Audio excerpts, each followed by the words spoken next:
GB road की सीढ़ियों पे अगर आप अपने कदम रख रहे हैं तो एक बार अपनी हवस को एक तरफ रख के थोड़ा सचेत हो जाएं, क्योंकि सावधानी हटी तो समझिए दुर्घटना घटी।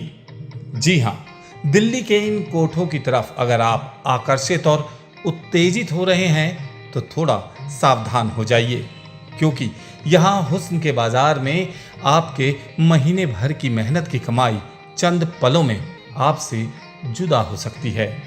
यहाँ आपको लुटेरिन हसीनाएं पल भर में लूट के कंगाल कर सकती हैं और आप अपनी इज्जत प्रतिष्ठा बचाने के लिए कहीं शिकायत भी नहीं कर सकते। और यही वजह है कि दिल्ली के इस जीबी रोड पे 80% कोठों पे ये गोरख धंधा धड़ल्ले से चल रहा है। ग्राहक को सबसे पहले देख के ये भांपा जाता है कि वो दिल्ली का स्थानीय ना हो या फिर थोड़ा नरम स्वभाव का हो। फिर उसे कम पैसे में वेश्याएं इशारा करके अपने पास बुलाती हैं। महज 100 से 200 रुपए में ही सौदा तय कर लिया जाता है। ग्राहक को ऊपर कोठे पे ले जाया जाता है और फिर उसको वहां पे मौजूद वेश्याएं घेर लेती हैं और उसको धमकाने लगती हैं। अगर ग्राहक विरोध करता है तो उसकी पिटाई करने में भी वेश्याएं गुरेज नहीं करती हैं। फिर यहीं से शुरू होता है लूट का ये सिलसिला। ग्राहक के ना तो अरमान बसते हैं और ना जेब में पैसे। फिर उस ग्राहक के पास पछताने के सिवा कुछ नहीं बचता। मजबूरी का आलम ये होता है कि वो लोक लाज से पुलिस के पास तो क्या, अपने सगे संबंधियों तक वो इस घटना के बारे में बताने से हिचकता है। हाँ जी भैया, क्या हुआ आपके साथ? अभी आप ऊपर से आ रहे हो जीबी रोड पे, आप यहाँ पे मौजूद हो, क्या कहेंगे आप? कुछ नहीं, ऊपर से आ रहे हैं, गए थे वहाँ पे और तनख्वाह मिली, सारी छीन ली और चक्कू लगा के भगा दिया। और परिवार हमारा गांव में रहता है और 4-7 महीने में जाना पड़ता है। मन करा आ गए और पैसे छीन लिए सारे।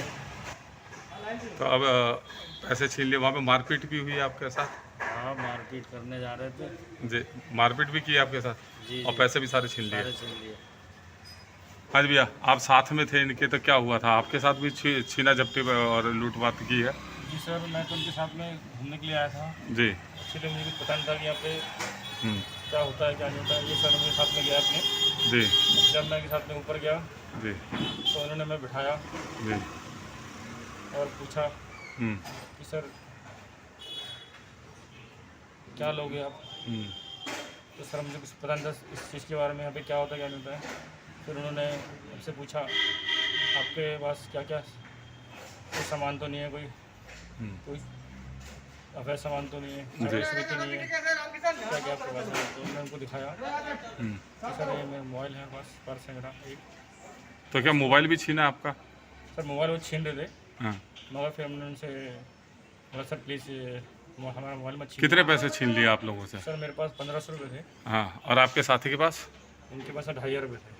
तो दोनों छीन लिए और आपको भगा दिया वहाँ से, और कुछ आपको करने भी नहीं दिया? कुछ करने भी नहीं दिया। जी।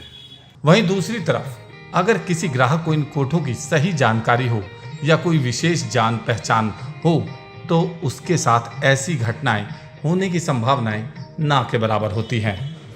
बहरहाल अब दिल्ली के जीबी रोड पे चंद कोठे ही ऐसे बचे हुए हैं जहां लूटपाट नहीं होती, वरना यहां सस्ते के चक्कर में रोज सैकड़ों लोग लूट लिए जाते हैं। दिल्ली के जीबी रोड के इस कोठों के झरोकों से झांकती हुई और रोड पे चल रहे राहगीरों को अपनी ओर आकर्षित करती हुई ये वेश्याएं दरअसल अपने लिए ग्राहक नहीं बल्कि शिकार की तलाश करती हैं। जिस राहगीर ने थोड़ी भी दिलचस्पी दिखाई मानो वो हलाल हो गया। राहगीर इन सीढ़ियों पे चढ़ के उस खूबसूरत चेहरे को ढूंढता है, लेकिन उसका सामना किसी और से ही होता है जो कि उसको लूटता भी है और पीटता भी है। ये सिलसिला न जाने कब से चला आ रहा है। ऐसा नहीं है कि हम वेश्याओं के खिलाफ हैं, लेकिन इस लूटपाट को हमारी कलम भी इजाजत नहीं देती। इसलिए आप जाएं, जरूर जाएं, लेकिन अपनी समझ और जिम्मेदारी से जाएं। संभव हो तो 3-4 दोस्तों को साथ रख लें और ज़्यादा पैसे और कीमती सामान साथ में ना ले जाएं। हो सके तो अपना कीमती सामान नीचे अपने दोस्त को रखने के लिए दे दें। और सबसे महत्वपूर्ण बात, आप किसी दलाल से ना तो कोई परामर्श करें और ना ही उनकी मदद लें। अगर आप किसी दलाल के साथ कोठे पे जाएंगे तो आपके लूटने की संभावनाएं 75% बढ़ जाती है। बहरहाल सबसे ज़रूरी बात यह है कि अगर आप कोठे पे मौजूद हैं तो अपने कीमती सामान की जिम्मेदारी खुद रखें और किसी दूसरे ग्राहक से बहस ना करें, क्योंकि ज़्यादातर ऐसी जगह पे आपको बदमाश प्रवृत्ति के लोग ज़्यादा मिलते हैं। और सबसे अहम बात, अगर आपको इस कोठे पे 18 वर्ष से कम आयु की अगर कोई भी लड़की दिखाई दे तो आप सतर्क हो जाएं। हो सकता है कि उस लड़की को जबरदस्ती उस जगह पे रखा हुआ हो। एक जिम्मेदार नागरिक की भूमिका निभाते हुए आपको अपने लोक लाज को परे रखते हुए आपको तुरंत नज़दीकी पुलिस स्टेशन जाके उसकी शिकायत दर्ज करवानी चाहिए। ऐसा करके आप मानव तस्करी जैसे पाप पे अंकुश लगा सकते हैं और एक बेटी को उसके परिवार से भी मिलवा सकते हैं। बहरहाल आपको हमारी ये जानकारी कैसी लगी, कृपया करके आप हमारे इस वीडियो की कमेंट बॉक्स में लिखकर ज़रूर बताएं। और अगर आपको हमारी ये वीडियो पसंद आती है तो आप इसको लाइक करें और ये महत्वपूर्ण जानकारी दूसरों तक पहुंचाने में हमारी मदद करें। इसलिए जितना हो सके इसको शेयर भी करें ताकि हम आपके साथ मिलके इस लूटपाट के गोरख धंधे पे अंकुश लगा सकें। तो ये थी हमारी आज की कुछ खास पेशकश। मुझे दीजिए इजाज़त। नमस्कार।